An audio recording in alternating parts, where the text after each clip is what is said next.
바로 매수가 물려내고 얼마리 또 와산 바고 쟁하이는 가노 얼마리 또 와산 바고ในเมืองเชียงรายนะครับเมืองไทยนะครับดังหลังบุญก็เป็นเฮ็ดเป็นจัดงานนะครับจัดงานครับจัดงานศิลปะวัฒนธรรมของไทยใหญ่นะครับเลือดไม่นะครับ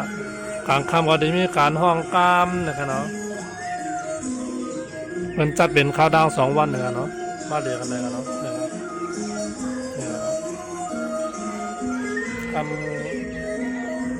คำข้าวเดียวกันด้วยดังนาบนนะครับคำด้วยจำมันจะมียาวค่ะมันใช้มาเรียกันเลยเนี่ย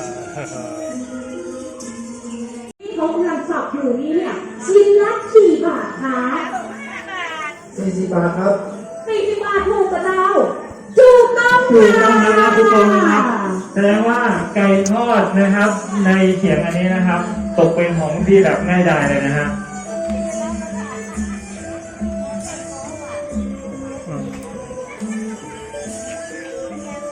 ขอบคุณค่ะนอกจากการประชาสัมพันธ์แล้วเดี๋ยวขออนุญาตรวมอยู่นะคะทุกท่านค่ะในช่วงนี้เนี่ยออกมาพักกันก่อนและเดี๋ยวมาเบรกกันสักครู่หนึ่งนะคะมาพัก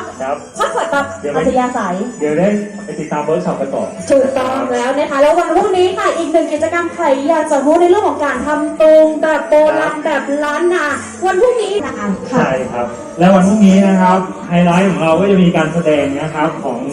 ทางพี่น้องประเทศเมียนมาด้วย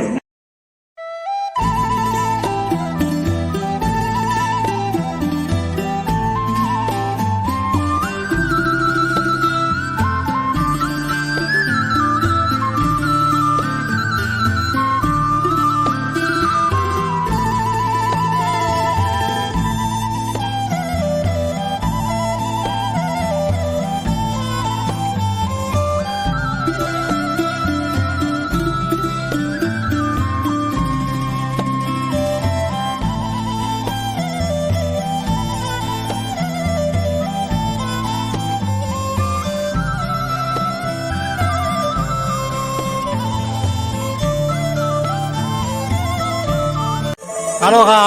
นะครับ